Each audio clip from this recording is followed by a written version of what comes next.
Bonjour à tous, aujourd'hui je suis dans mon couloir et je vais mettre en incubation les œufs. Voilà, c'est ma première incubation de l'année. J'ai attendu assez longtemps avant de la faire à cause de ces histoires et de Covid et du fait qu'on ne sait pas trop où on va et que j'avais beaucoup d'animaux. Dieu merci, j'ai réussi quand même à en vendre beaucoup, chez des gens des animaux qui vont servir à faire des œufs, voilà, des belles poules. Finalement, je suis assez content parce que c'est dans une idée d'autonomie alimentaire. Donc voilà, alors je vais vous expliquer un petit peu la mise en incubation.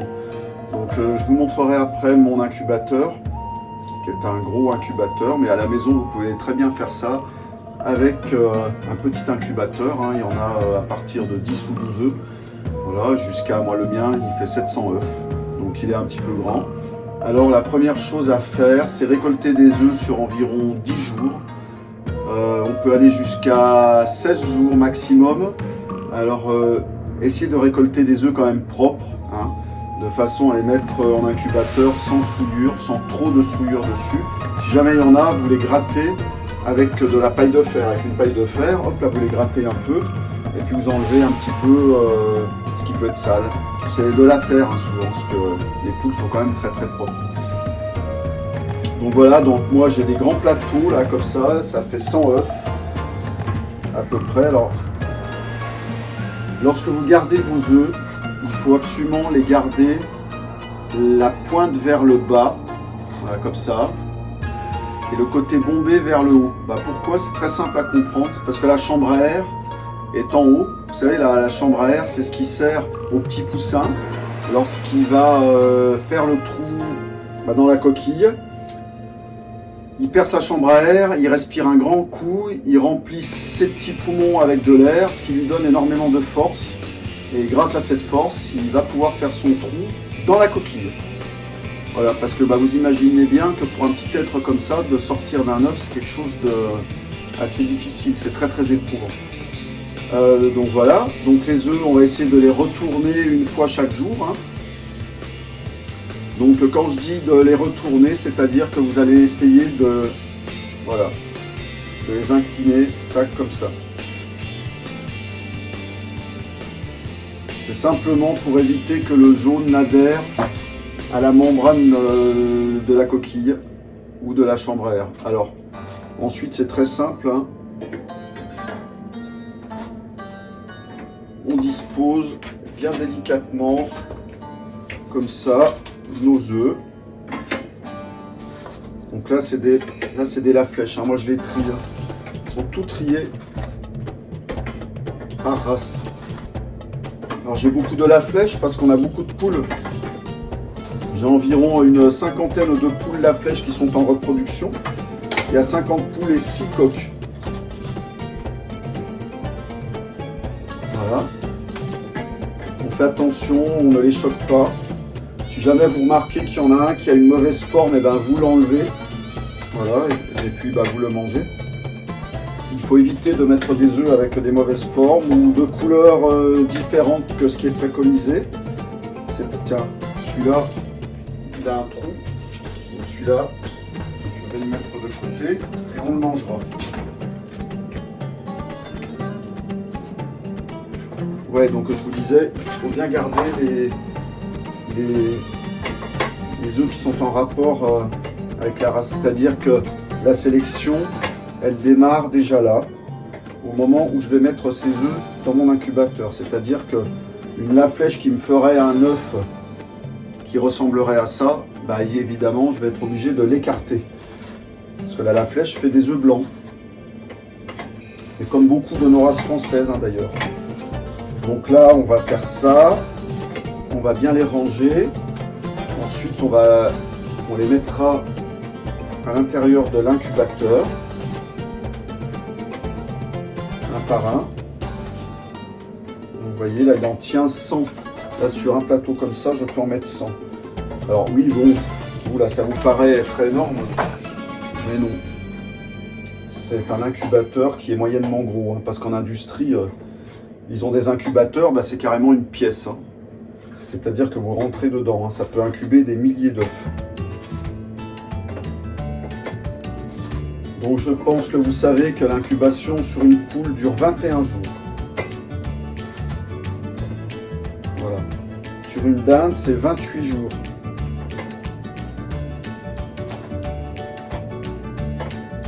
Sur un canard, c'est 28 jours aussi, sauf le barbarie qui est à 35 jours.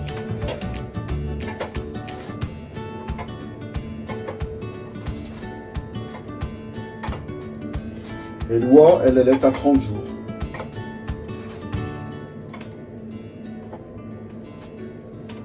Donc les principes de l'incubation sont assez stricts, assez rigoureux. Hein. Il faut une température très précise. C'est-à-dire que moi, dans mon incubateur, là, la température, elle est à 37,8. C'est très précis. Si vous voulez avoir des bons résultats, il faut vraiment essayer de garder ça. Alors ça, par exemple, là, vous voyez, celui-là, je vais l'enlever parce qu'il est trop petit. C'est sûrement un œuf qui a été fait par une jeune petite poulette. Voilà. Alors maintenant, je vais aller les placer dans mon incubateur. Et voilà, je vais mettre le panier dans l'incubateur. Je vous expliquerai le fonctionnement après. Voilà. Donc là, il y a déjà 100 œufs.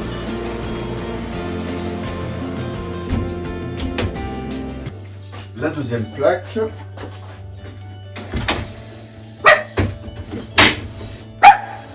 Voilà. Et ainsi de suite. Alors ce qui est important, c'est d'éviter de mettre... Oh là là, j'ai tous les chiens qui rentrent là. Allez, sortez! L'important, c'est de vraiment mettre les œufs à une température qui ne soit jamais en gros écart avec la température de l'incubateur. Par exemple, évitez de mettre des œufs qui sont à 5 degrés dans un incubateur qui est à 37,8. Parce que forcément, là, ça n'ira pas. Alors, on fait quoi? Moi, je suis dans une pièce qui est un petit peu froide, là. Il doit faire 12. Bah, c'est très simple. Hein. C'est où vous prenez l'intégralité de vos œufs et vous les rentrez à la maison. Moi, c'est pas possible parce que j'en ai trop. Ou vous chauffez votre pièce. Mais dans ce cas, les incubateurs fonctionnent un peu moins bien. Un incubateur, ça fonctionne bien dans une pièce qui est à 15 degrés. Alors, moi, qu'est-ce que je vais faire? Je vais le remplir, je vais le mettre un petit peu en chauffe et je vais l'arrêter. Et je vais le laisser comme ça. Les œufs vont monter doucement jusqu'à 20 degrés. Et à partir de ce moment-là, là, vous pouvez lancer votre incubation. Voilà, c'est tout simple.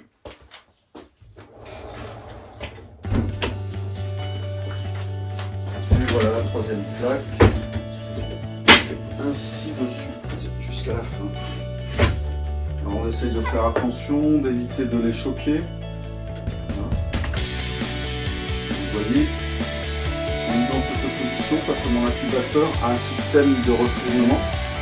Donc le système de retournement va faire basculer les œufs. Et bon, ça je pense que je vous referai d'autres vidéos. Les œufs vont basculer.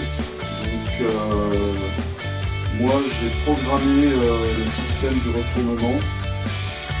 Il faut 120 minutes pour que le retournement se fasse dans un sens et dans l'autre. C'est-à-dire comme ça et comme ça. Voilà. Et ensuite ils vont rester dans la position dans laquelle ils auront fini leur cycle. Et le cycle de retournement est programmé une fois toutes les 8 heures. Voilà. J'ai programmé aussi un abaissement de la température, alors qui démarre à partir du 7e jour d'incubation. Parce que dans vos premiers jours d'incubation, il faut bien laisser vos œufs enfermés à l'intérieur de l'incubateur. Donc vous laissez vos œufs une semaine, et à partir d'une semaine, vous allez les aérer. C'est-à-dire les aérer et les faire refroidir. C'est simplement refaire ce que la nature fait. La poule, les premiers temps, elle reste énormément sur le nid. Et au bout d'une semaine, elle se déplace, elle va manger un petit peu, elle vit sa vie, et puis elle revient. Elle revient sur ses œufs. Donc, au bout d'une semaine, ce que vous allez faire, chaque jour, vous allez aérer vos œufs. Alors, au départ, vous les aérez pendant 5 minutes le premier jour. Ensuite, vous augmentez à 10 et puis un quart d'heure. Et vous finissez à peu près à 20 minutes. Et vous faites ça jusqu'avant la mise en éclosoir, c'est-à-dire jusqu'au 19e jour. Donc voilà, ça a pour but aussi de faire en sorte que l'hygrométrie reste bonne à l'intérieur de l'œuf, parce que ça c'est très très important. Hein.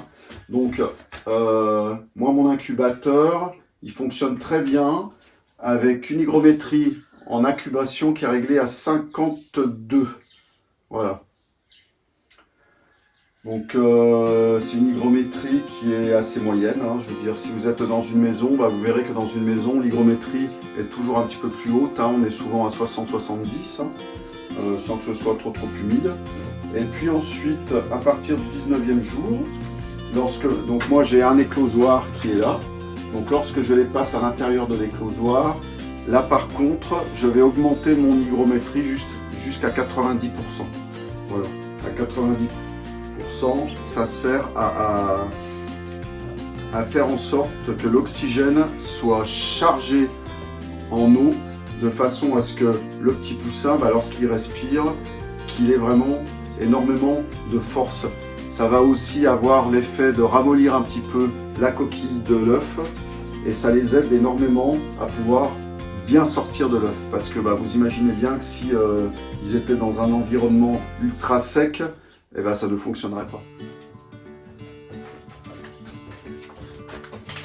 Alors, on a Pagou qui vient se balader un petit peu là. Pagou, vous savez, c'est ce petit chien là qu'on a récupéré. Un petit pincher qui a été enfermé pendant 1 an et demi dans une cage. Hein, mon bébé. Puis maintenant, il est bien là. Il vit sa vie de petit chien avec les autres gros chiens que nous avons. Mais il est super sympa. Donc voilà, alors n'oubliez jamais que lorsque vous mettez vos œufs là comme ça dans votre incubateur, en conscience, soyez heureux de ce que vous faites, imaginez ces petites vies qui vont être à l'intérieur, ne faites jamais ça comme on ferait quelque chose de très très matériel, là on est dans la vie, donc il faut le faire avec envie, avec joie, voilà. Hein. Alors je voulais vous montrer les œufs de marron. Donc les œufs de marron, le critère principal c'est la couleur. Hein. Donc c'est des œufs qui sont quand même un petit peu gros, mais avec une couleur très très marron. C'est ce que vous voyez là. Voilà, donc ceux-là sont très bons. J'ai des poules qui me font ça aussi. Ça sort de je ne sais où. Voilà, en attendant, ça c'est de la sélection qu'on a fait sur le physique de la poule. Et ça donne des œufs qui sont non conformes, donc on ne les met pas en incubation. Là, elle est très très marron. Voilà, donc on essaie de les choisir gros aussi. Ça c'est pas mal aussi. Parce qu'on voit qu'il y a du marron. Ça c'est un début de ponte, je pense. C'est une première ponte. Alors, les premiers sont moyennement marrons. Ensuite, à partir du 5-6e, ils sont très très marrons. Et puis ça s'épuise doucement. Doucement. Alors vous savez, ce qui donne ce marron, c'est une molécule qu'elle prend dans le sang et qui est déposée à la sortie de l'oviducte. L'oviducte, c'est là où se fait l'œuf. Voilà, et donc à la sortie de l'oviducte, il y a cette pellicule marron. Et si vous mouillez là d'ailleurs, comme ça, et puis vous grattez, et là ça part. On le voit, tiens, là sur ceux-là. Voilà. Ça c'est dès que j'ai un petit peu gratté parce qu'ils étaient sales. Et on voit très bien là que le marron part. Donc c'est un colorant naturel. Donc voilà, là vous voyez, là ils sont beaux parce que je les ai déjà triés, ceux-là. Ils sont superbes. Ça c'est magnifique ça. Voilà. Ça c'est le super exemple de l'œuf de marron. Ça aussi. Regardez celui-là comme il est bien chocolat. Parce que bien évidemment ça c'est génétique. Donc le plus vous les sélectionnez marron, et le plus vous aurez une descendance qui donnera des œufs marrons. Le retour de Pagou. Hein, ça va mon bébé, qu'est-ce que tu viens voir? Ah bah oui, je range les œufs. Oui, toi t'en mangerais bien d'œufs, ça c'est sûr. Ça je me doute bien. Là c'est pareil, hein. Celui-là, il a l'air d'être un petit peu clair, mais on voit les petits points marrons dessus. Voilà, qui nous montrent qu'il y a de la couleur quand même. Donc génétiquement, ça a du potentiel. Ça c'est magnifique. Puis il faut essayer de garder des œufs qui sont à 70 grammes minimum. Donc on peut aller jusqu'à 80. Voilà, vous voyez, ça c'est super beau. Là celui-là est très marron là. Avec les petits points dessus là, c'est vraiment beau. Alors des fois, on en a des qui sortent vraiment noirs. C'est par exemple un œuf qui reste bloqué à l'intérieur de l'oviducte pendant 24 heures. Alors ceux-là, ils sortent vraiment très foncés, noir foncé. Si j'en ai un cette année, là je vous le garderai et je vous le montrerai. Vous allez voir, c'est étonnant. Et voilà, on continue avec les derniers.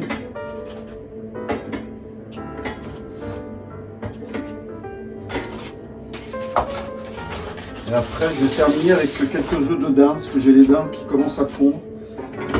Alors, je vais les mettre en incubation, parce que la température est la même. L'hygrométrie est la même. La seule différence, c'est la durée. Là, pour les dindes, c'est 28 jours. Donc ça, vous savez, c'est de la dinde rouge des Ardennes. Hein, c'est notre petite dinde que nous avons ici à la ferme de la Ruchotte. Une magnifique race franco-belge qui donne des dindes absolument magnifiques et très bonnes. Alors elles sont de coloris marron clair. Elles font à peu près, on est à 3,5 kg pour les femelles. Et puis on peut monter pour les mâles jusqu'à 5-6 kg. Voilà, grand maxi, mais c'est vraiment beau, c'est vraiment bon. Bon voilà, là j'ai fini. Là, j'ai un œuf un petit peu sale, je vais le gratter un petit peu. Voilà. Ouais, donc je sais plus si je vous ai dit, essayez de toujours avoir un incubateur propre. Hein.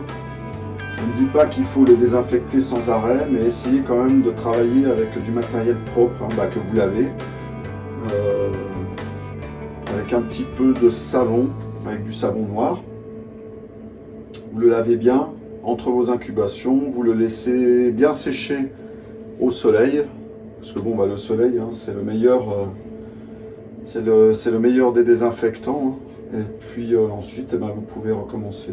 Et normalement, si vous respectez bien tout ça, il n'y a pas de problème, vous n'allez pas avoir de soucis. Alors voilà, j'ai mis mes 700 œufs.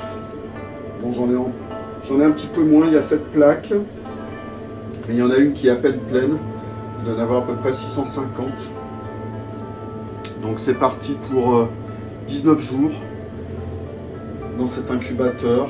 Et ensuite, à partir du 19e jour, on va passer dans notre éclosoir.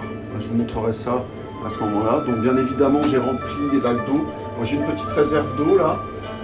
Un petit bidon qui remplit automatiquement au fur et à mesure que ça s'évapore.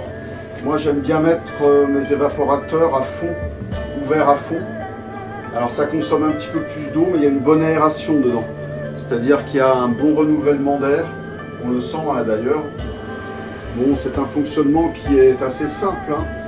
Le fonctionnement de l'incubateur, c'est une résistance, il y a des ventilateurs. Et il y a ce système de retournement. Voilà. Il y a simplement ce bloc électronique là, voilà, qui dirige tout ça, mais c'est vraiment très simple. C'est très simple d'utilisation. Donc ça, c'est une marque allemande qui s'appelle EKA. C'est vraiment la marque la plus fiable. Voilà, moi j'en ai essayé plein. On avait une super marque française qui s'appelait SMA, mais qui n'existe plus.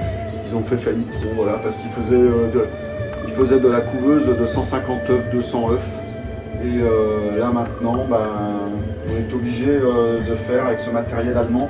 Mais ça vraiment, ça c'est du super matos. Hein. Ça c'est une couveuse, moi ça fait quelques années que je l'ai, elle marche vraiment super bien et c'est super fiable. Il faut que la température soit très constante et très fiable et que l'hygrométrie aussi fonctionne très bien. Donc l'hygrométrie est réglée à 52%. Voilà. Et je vous laisse pour aujourd'hui. Et on se retrouvera bientôt pour mirer les œufs et pour l'éclosion.